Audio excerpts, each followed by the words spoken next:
No, I am not falling out of love with new releases, but I did kind of want to sit down and discuss an interesting change or shift in my own internal rating trends that I've noticed based on things I'm tracking that I'm finding kind of fascinating, and I don't fully know how to process. So this is going to be a very casual, chatty, mental processing video. So welcome back to Read Becca. I'm Becca, obviously. And I find the topic of publishing very fascinating on its own. So I've looked into a lot of things about publishing in the past and the publishing industry. But this is much more about myself, my own process. While I was browsing Libby recently, I noticed that as we're heading toward October, I was looking at the list sorted by new releases, expecting to see a lot of horror coming out, and I really wasn't seeing as much horror. I wasn't seeing a lot of things that were really appealing to me. And those are things I would expect to be really flourishing right now. So I don't think necessarily that publishing has changed. I think publishing is publishing fewer books than they were in the past, but still, across major traditional publishers, we get between 200 and 400,000 books a year. And on top of that, there's self-publishing, which is even more. We have web serials, we have webtoons. There's so much out there to read that no matter what your individual niche is, you can find enough coming out every year to read. It's just a matter of looking. So for myself, though, I'm a very broad reader. I read everything.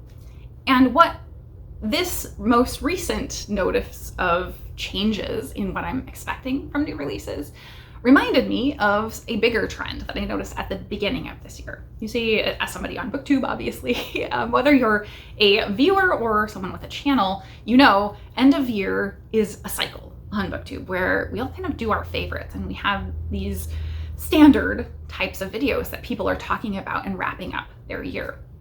And so the past 3 years, I have done that.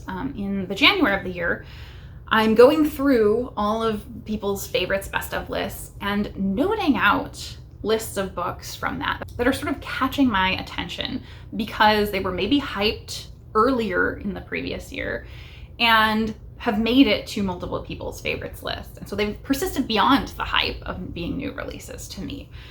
And looking at those lists at the beginning of this year, there was something very notable to me in that there was a great decrease in the length of that list. From the 2023 list of 2022 releases, I had 30 books on that list. The next year, I had 19 books. And this year, I had only 14 books. The content of those lists also wildly changed, or significantly changed, as far as I'm concerned, from almost entirely on that 30 book list, sci-fi and fantasy genre, to the present year's list being almost entirely more speculative fiction, I would say. Things that fit more neatly toward literary than toward sci-fi and fantasy. And I'm not someone who has ever followed the hype or been really well served by traditional sci-fi and fantasy. I've long existed in that space of the fantasy world, especially, where I was trying to shout out underread and underrated books, and I remain that, certainly, being buried in a sea of epic fantasy. Really, that's the genre that has very long gotten all of the attention, and yet it's just one sliver of a massive dozens of subgenres of sci-fi and fantasy. And I love so many of those subgenres much more than epic fantasy, though I do read some. But I've always been used to not getting well served by the publishing industry. And yet there's so much out there that you can find it. No matter what type of reader you are, there are books out there, more than you could read in your lifetime. So I was pondering what has really inspired this massive change and move away from new release in myself. I know there have been some sort of tangential conversations about the publishing industry and changing trends in the publishing industry. So as I just said, I've never been that person who's really been served by the publishing industry. So if you're someone who is just walking into a bookstore and seeing the books on the shelf and going for what is present there, like, that's never been me. So Yeah, I don't particularly care for a new bookstore. I prefer digging through the shelves on my used bookstore already as it is. So what is that shift? For me, publishing is not a pie where there being more of one thing really takes away from another thing. Maybe publishing trends, there's been a reduction in publishing just based on the economy and finances, difficult business situations right now, and the consolidation of the publishing industry into larger and larger monopolies. So from a fiscal and business perspective, there are reasons why we're getting more homogenous and sort of singular views in book publishing, because they're really chasing where the money is. But I have been leaning more and more and more toward backlist. I've been really feeling that draw to explore areas of what's already out there that I maybe am just hearing about because I have started following a wider variety of booktube that are getting into deep niches that I haven't explored before. And that really is exciting me. I've also been feeling so much more excitement for diving into authors that I know and love and reading their backlist. So backlist has been just internally for me much more exciting than getting caught up in hype. And despite my never having been this person who's really super into hype, I think there is something to be said about reading things in the moment when there is a conversation to have about them. But at the same time, I also love discovering a hidden gem. Like, that's a whole project for me that I constantly am reinventing how I'm doing that and trying to aid myself in the task of discovery of new things, just because I love that. That's my favorite aspect of reading is finding new things that maybe are under the radar. So I think those are very, very prominent elements where, to what I was saying earlier, like publishing is not a pie. There can be more of everything for everyone. It's just going to the next aspect here. The mental energy really can be a barrier. As I said, if it's not sitting on a bookshelf in front of you when you walk in the door to your shiny new bookstore, it takes more mental effort to find. And so I think I'm also right in this moment in a place where I don't have the same level of mental energy to really sift through so much as I was before. But previously, I would spend a lot of time digging into unknowns and trying to find things that weren't traditionally published, things that fit certain really unusual tropes or niches of genre that I really enjoy. And I would seek those out. And the seeking those out takes a lot more effort. And so you do have to sort of have that mental energy to dive in and not just grab the thing off the shelf. So I think that's been a barrier.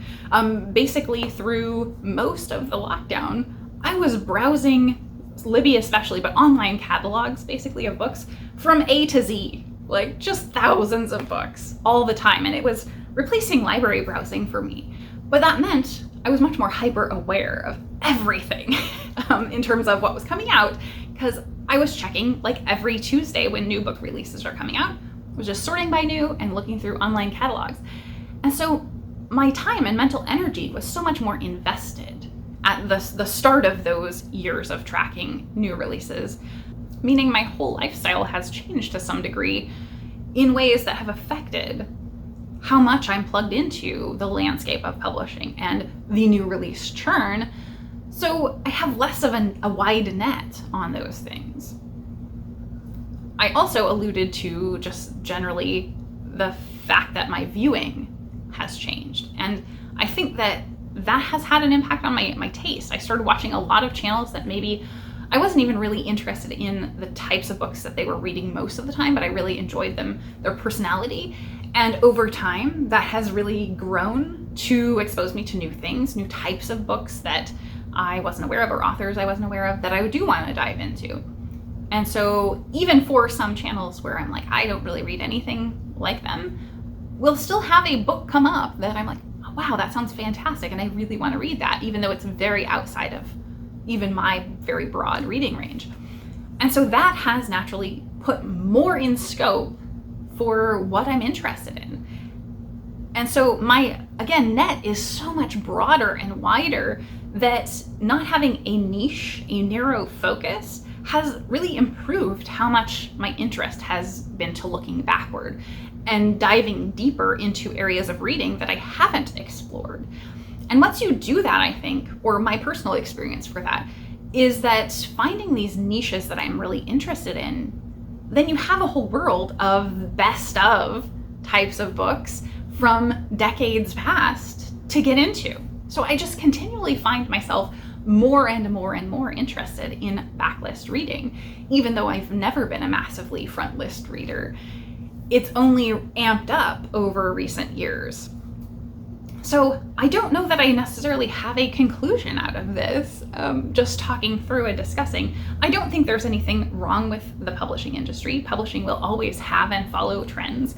As I said, they've not ever really been the trends that I was so into, but usually there were more books that were shoved in my face that I was really interested in. And while that's lessening, it doesn't mean I have less books accessible to me that I'm super excited for. I don't have any shortage of books. There are so many more books that I could get to. There continue to be more books, both past and present, than I could ever read in my lifetime. Even if I took just a single year's publishing catalog, I would have more books than I could ever spend my life reading. So yeah, I think that is where my mental processing is at right this moment, where my interests are shifting and changing, I think. And that has had a knock-on effect in how I engage with new releases. So I'm less hyper aware or hyper fixated on new releases. In some ways, publishing trends have changed or are changing actively, and fewer books are being published. And in many ways, that feels like a positive to me, because I felt like I was always on a treadmill of maybe keeping up a bit, though less so than many people here on BookTube are. But I do feel like there's so much more that I want to look back and dive into. So I'm really curious what you think about this topic, because I've seen quite a few people talking about the broader publishing landscape, but in that very narrow focused way about specifically the books they're seeing prominently on the shelves at their bookstore versus the wider awareness of what's going on in the publishing landscape versus their own reading tastes and changing and evolving world and lifestyle landscapes. I feel like it's much more complex than just talking about what books are on the shelf at the store. So I'm really curious about those other aspects. If you track new releases that you're really intrigued by, has that changed for you? I certainly expect we have some stats nerds out there who do that. So I would be very intrigued if you have comments down below. Let me know if you feel like your reading taste or the types of books has become out of alignment with either the publishing landscape or new release trends that are going on right now. But I'm wondering if you also feel like you've had sort of lifestyle changes in that same time period as well, where I feel like that definitely has significantly contributed to changes in my new release attraction currently. So I think that's it. That was another great ramble. I love a chatty video. So let me know down below, comments on what you think about new releases. And thank you so very much for watching.